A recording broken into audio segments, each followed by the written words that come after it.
बिस्मिल्लाहिर्रहमानिर्रहीम अस्सलाम वालेकुम बखैर रागले इसमें आती फोकास और ये लेक्चर नंबर 7 है chapter number 4 work and energy का। डियर स्टूडेंट्स, ये चैप्टर हम ऑलरेडी कंप्लीट कर चुके हैं, लेकिन इस लेक्चर में मैं कुछ इंतहाई इम्पॉर्टेंट MCQs डिस्कस करने जा रहा हूँ that is related to this chapter work and energy.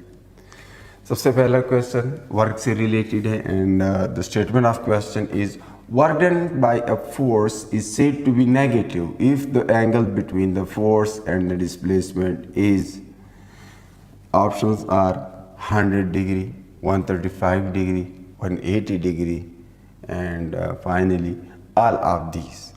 Now आप जानते हैं कि वर्क जो है it's a scalar product between force and displacement vectors.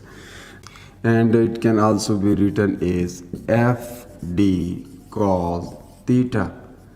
Now cos theta अगर आपके पास इस तरह आ जाए कि इसकी वैल्यू जो है वो ज़ीरो से कम आए, मतलब नेगेटिव हो, तो हम कह सकते हैं कि वर्क नेगेटिव होगा। अब आप अगर cos थीटा का ग्राफ देखें तो इसमें आपको पता चल जाता है कि जब एंगल ज़ीरो होता है तो cos थीटा की वैल्यू जो है वो 1 होती है। और ये cos थीटा इस साइड पे अगर मैं ड्रा कर लूँ और ये जो है एंगल की वैल्यूज़ लिख लूँ डिग्रीज़ में, तो यहाँ पर मैं 90 डिग्री लिख लेता हूँ और फिर मैं यहाँ पे 180 डिग्री लिख लेता हूँ और फिर आगे जाकर 270 है और यहाँ पर कोई 360 होगा। इस तरह ये एंगल्स हैं। सो अगर cos थीटा का ग्राफ देखा जाए तो cos 0 पे आपको 1 देता है, जबकि cos की 90 पे जो वैल्यू होती है वो 0 होती है। लेकिन 90 से आगे जितने भी आप वैल्यूज़ पुट करते जाते हैं उसके लिए वैल्यू नेगेटिव होगी और सबसे ज़्यादा नेगेटिव ये होगा यानी -1 ज़्यादा से ज़्यादा ये नेगेटिव में हो सकता है, तो ये होगा 180 पे यहाँ। तो ये ग्राफ कुछ यूँ होगा। अब अगर उससे भी एंगल्स आप ज़्यादा कर लें, चेंज करते हैं, तो 270 पे फिर ये ज़ीरो हो जाता है और यूँ ये ग्राफ आगे जाता है। लेकिन चूँकि लेक्चर के दौरान भी ये बात मैंने आपको बताई थी कि हम दो वेक्टर्स के दरमियान जो है अमूमन वो वाला एंगल लेते हैं जो 180 से स्मॉल वाला होता है, तो 180 ज़्यादा से ज़्यादा एंगल उनके दरमियान हो सकता है।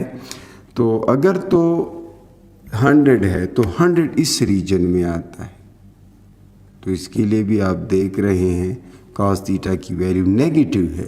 फिर अगर 135 है तो उसके लिए भी cos थीटा की वैल्यू जो है नेगेटिव है। तो 90 और 180 के दरमियान जितने भी हैं उन सब के लिए वर्क जो है नेगेटिव होता है।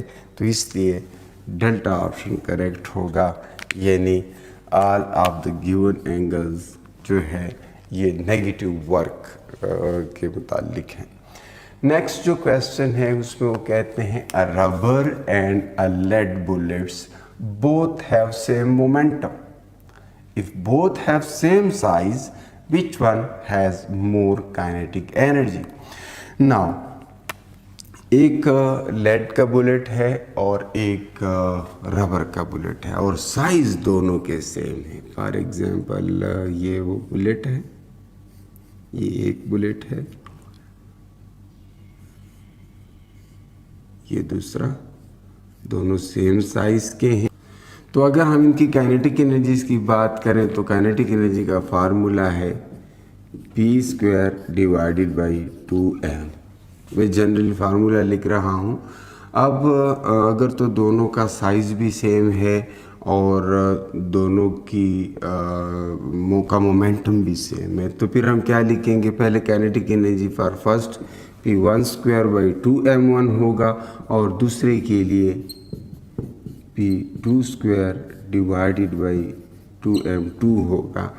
अब चूँकि मोमेंटम दोनों का सेम है तो इसको दोनों को मैं p² लिख सकता हूँ और आप यहाँ से देख सकते हैं कि अगर मोमेंटम कांस्टेंट है, दोनों के लिए सेम है, तो kinetic energy is inversely related to मास।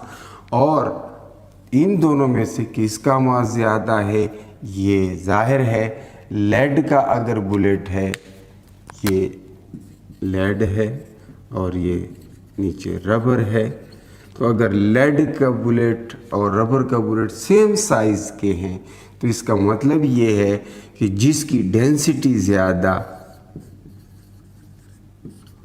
उसका मास ज़्यादा। तो लेड की डेंसिटी रबर की डेंसिटी से ज़्यादा होती है, इसलिए लेड भारी होगा, रबर हल्का होगा।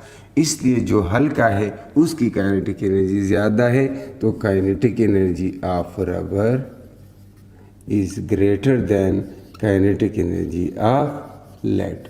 That is the correct answer. And then we move to next question. Question number 3 को अगर आप देखें, इसमें कहते हैं kinetic energy of an object is decreased by 36%. What is the percent decrease in momentum? So momentum और kinetic energy के दरमियान ये रिलेशन हम पहले भी यूज़ कर चुके हैं, p² divided by 2m, but this time p के लिए इसको मैं रीअरेंज करता हूँ, तो it is 2m times the kinetic energy. Now p is square root of 2m k। ये इस तरह का रिलेशन है कि p जो है रिलेटेड है square root of kinetic energy के। तो मैंने आपको लेक्चर के दौरान बताया था, बल्कि इस पे मैंने अलग से एक लेक्चर किया था कि किस तरह परसेंट चेंजेस फाइंड करते हैं। ऐसी सूरत में हम ये वाला शॉर्टकट फार्मूला इस्तेमाल करते हैं, percent change in momentum that is equal to square root बना लें 1। चूँकि डिक्रीज़ आई है, यहाँ पर डिक्रीज़ है, तो मैं यहाँ पर माइनस लिखूँगा। कितनी डिक्रीज़ है? 36% है, तो 36 डिवाइडेड बाई 100 लिखूँगा। ये उसमें डिक्रीज़ आई है। फिर इससे जो कुछ भी आएगा उसको उससे मैं 1 सब्ट्रैक्ट करूँगा। क्या करूँगा? 1 उससे सब्ट्रैक्ट करूँगा, और फिर मेरे पास जो कुछ भी आएगा उसको 100 से मल्टीप्लाई करूँगा। तो ये हमारे पास परसेंट चेंज होगा।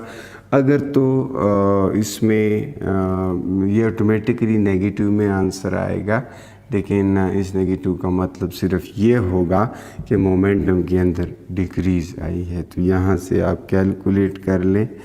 1 जो है, चूँकि ये 36/100 है, तो 1 को मैं 100/100 लिख लेता हूँ, और इससे मैं 36/100 सब्ट्रैक्ट करूँगा।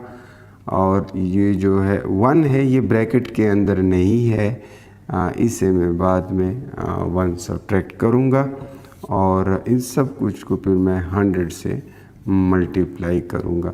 तो यहाँ से मेरे पास आ जाता है जी 64 डिवाइडेड बाई 100, क्योंकि 100 से 36 सब्ट्रैक्ट कर लें 64 आता है, और इसको -1 में लिखूँगा और 100 मल्टीप्लाइड होगा। इससे आ जाता है 8/10। अगर आप इसका स्क्वायर रूट ओपन कर लें तो 8 डिवाइडेड बाई 10 -1। 1 को आप 10/10 लिख सकते हैं, तो ये 10/10 हो जाएगा, और इन सब को 100 से मल्टीप्लाई करना है। तो यहाँ से आपको क्या मिलेगा?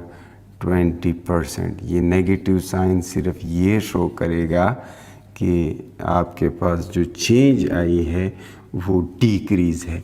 तो काइनेटिक एनर्जी में अगर 36% डिक्रीज़ आए तो इसकी वजह से मोमेंटम जो है 20% डिक्रीज़ हो जाएगा। ये अगर इंक्रीज़ आई होती तो फिर आप यहाँ पर प्लस साइन पुट करते इस स्क्वायर रूट के अंदर। ये सिर्फ एक चेंज करना है। तो अगर तो कहीं पर कोई इस तरह का भी क्वेश्चन सामने आए तब भी ये शॉर्टकट यूज़ कर सकते हैं। सो 20% is the decrease in the momentum corresponding to the 36% decrease in kinetic energy, and then